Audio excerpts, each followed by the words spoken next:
Le pont des souvenirs perdus. La petite ville de Mémoire était connue pour une chose en particulier, un vieux pont en pierre appelé le pont des souvenirs perdus. On racontait que quiconque traversait ce pont perdrait un souvenir précieux. Julien, un jeune homme de la ville, était sceptique face à ces histoires. Un jour, poussé par la curiosité, il décida de tester la légende. En marchant sur le pont, il se concentra sur un joyeux souvenir d'enfance, celui de sa première sortie à vélo avec son père. Mais une fois de l'autre côté, Julien fut surpris de constater qu'il ne pouvait plus se souvenir du visage de son père ni des détails de cette journée. C'était comme si ce souvenir avait été effacé de son esprit. Effrayé, il courut chez la personne la plus sage qu'il connaissait, la vieille Madame Dubois, gardienne des histoires de la ville. Elle écouta son histoire et hocha gravement la tête. Ce pont a un pouvoir mystérieux, dit-elle. Il prend un souvenir en échange du passage. Mais ce n'est pas une malédiction. C'est une leçon. Julien ne comprenait pas. Pourquoi voudrais-je perdre un souvenir précieux? Madame Dubois sourit. Parfois, nous tenons tellement à nos souvenirs que nous oublions de vivre le présent. Le pont te rappelle de chérir chaque moment et de créer de nouveaux souvenirs. Julien réfléchit à ces paroles. Il réalisa qu'il avait passé tellement de temps à se remémorer le passé qu'il avait oublié d'apprécier les moments présents avec sa famille et ses amis. Il décida de créer un rituel. Chaque année, il traverserait le pont pour abandonner un ancien souvenir, puis passerait la journée à créer un nouveau souvenir précieux avec ses proches. Avec le temps, le pont est devenu un lieu de célébration pour toute la ville. Les habitants se réunissaient pour partager leurs souvenirs perdus et pour célébrer les nouveaux moments créés. Grâce au pont des souvenirs perdus, Mémoire est devenue une ville non pas d'oubli, mais de renouveau et de célébration de la vie. Et Julien, autrefois sceptique, était désormais le plus grand défenseur de la magie du pont, rappelant à tous l'importance de vivre pleinement chaque instant. La danse des étoiles silencieuses. Élodie, une jeune fille passionnée par l'astronomie, vivait dans le village de Lueur, niché au pied d'une grande montagne. La nuit, le ciel au-dessus de Lueur était particulièrement clair, permettant à Élodie d'admirer les étoiles dans toute leur splendeur. Mais il y avait une constellation qu'elle aimait par-dessus tout, la danseuse étoilée. Chaque soir, elle la cherchait dans le ciel, émerveillée par sa beauté. Cependant, une légende locale racontait que, lors d'une nuit spéciale chaque année, cette constellation descendrait de son perchoir céleste pour danser parmi les montagnes de Lueur. Intriguée, Élodie décida de découvrir si cette légende était vraie. Elle commença à étudier les anciens textes et découvrit que la nuit de la danse silencieuse avait lieu lors de la nouvelle lune du mois d'août. Le jour venu, Élodie se rendit au sommet de la montagne, espérant avoir la meilleure vue possible.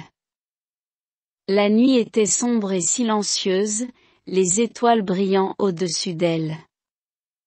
Et alors qu'elle attendait, quelque chose de magique se produisit. La constellation de la danseuse étoilée commença à scintiller de plus en plus fort, puis elle se détacha du ciel, formant une silhouette brillante et étincelante. Elle tournoyait, dansait, et se mouvait avec une grâce inégalée, éclairant la montagne de sa lumière douce. Élodie était ébahie.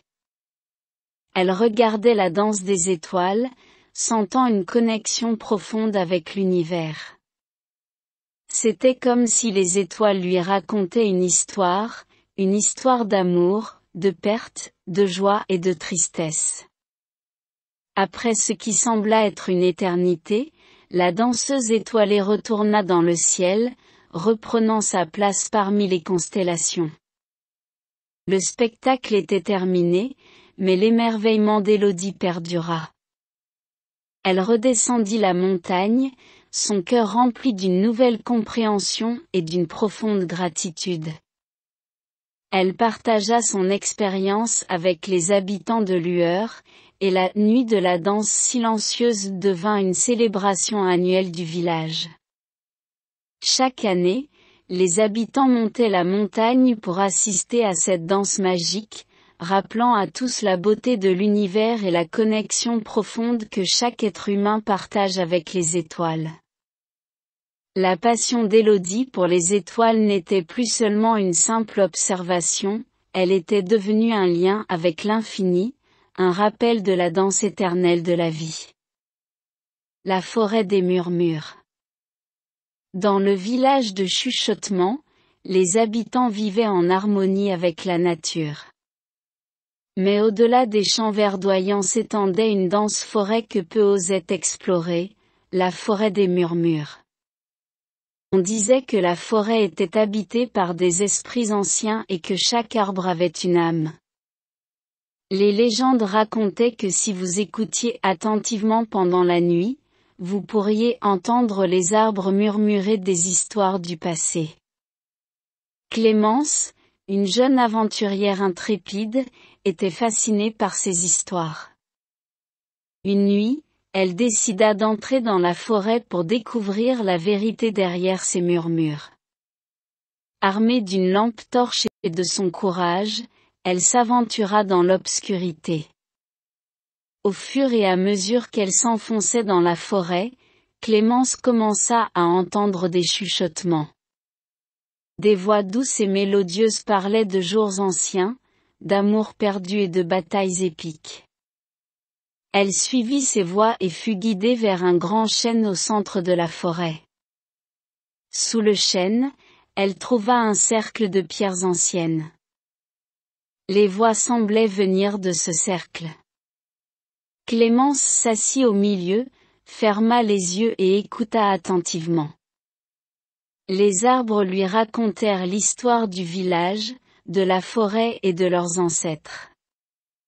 Ils parlèrent de la manière dont les arbres et les humains avaient autrefois vécu en parfaite harmonie, partageant leurs ressources et leurs histoires. Mais avec le temps, les humains avaient oublié cette connexion et s'étaient éloignés de la nature. Émue par ces histoires, Clémence décida de partager ce qu'elle avait appris avec les habitants de Chuchotement. Elle organisa des excursions nocturnes dans la forêt, où les villageois pouvaient s'asseoir sous le grand chêne et écouter les murmures des arbres. Avec le temps, le village renoua avec la nature. Ils commencèrent à prendre soin de la forêt, plantant de nouveaux arbres et protégeant la faune. La forêt des murmures est devenue un lieu sacré, un endroit où les gens venaient se ressourcer et se connecter avec leurs racines. Clémence, quant à elle, fut connue comme la gardienne des murmures, veillant à ce que les histoires de la forêt ne soient jamais oubliées et que la connexion entre les humains et la nature perdure. La forêt, autrefois un lieu mystérieux et redouté, était désormais un sanctuaire de paix, de sagesse et d'harmonie, où chaque murmure racontait une histoire d'amour, d'espoir et de coexistence. Rendez-vous à minuit. Léa vivait à Paris, une ville de lumière et de mystère. Elle travaillait dans une petite librairie près de la Seine, entourée de vieux manuscrits et de romans d'amour. C'était un travail tranquille, mais chaque jour, à midi précisément, un homme venait acheter un livre. Il était grand, portait toujours un chapeau noir et ne disait jamais un mot. Léa l'avait surnommé l'homme mystérieux. Un jour, en ouvrant un livre ancien, Léa trouva une note pliée à l'intérieur. Elle la déplia et lut « Rendez-vous à minuit, sous le pont des Arts ». Curieuse, elle décida d'y aller, se demandant si cela avait un rapport avec l'homme mystérieux. La nuit tomba et Paris s'illumina de mille feux. Léa marcha lentement vers le pont des Arts, son cœur battant fort. À minuit pile, elle y arriva et vit l'homme mystérieux debout sous un réverbère. Il s'approcha d'elle, ôta son chapeau et dit « Je vous ai observé pendant longtemps, Léa. J'aime votre passion pour les livres. Je voulais vous rencontrer, mais je suis timide. C'est pourquoi je vous ai laissé ce message. » Léa fut surprise, mais également flattée. « Pourquoi ne pas simplement me parler à la librairie ?» demanda-t-elle. L'homme sourit. Parfois, la magie du moment se trouve dans le mystère. Mais maintenant que nous sommes ici, parlons. Ils passèrent des heures à discuter, partageant leurs histoires, leurs rêves et leurs passions. Léa découvrit que l'homme s'appelait Thomas et qu'il était écrivain. Il venait à la librairie pour trouver de l'inspiration pour ses romans. Au fur et à mesure que la nuit avançait, Léa et Thomas réalisèrent qu'ils avaient beaucoup en commun. Leur amour pour les livres, leur rêve de voyager autour du monde, et surtout, leur croyance en la magie des petites choses. Quand le jour commença à se lever, ils se dirent au revoir, promettant de se revoir bientôt. Et ils tinrent cette promesse. Chaque nuit, à minuit, Léa et Thomas se retrouvaient sous le pont des Arts, partageant des histoires et créant des souvenirs. Leur rendez-vous mystérieux était devenu leur petite tradition, une évasion secrète de la routine quotidienne. Avec le temps, leur amitié se transforma en amour. Le pont des Arts, autrefois un simple pont à Paris, était devenu le témoin de leur histoire d'amour, un endroit magique où tout était possible. Et tout cela avait commencé avec un simple message dans un livre, un rendez-vous à minuit, et la croyance en la magie du destin.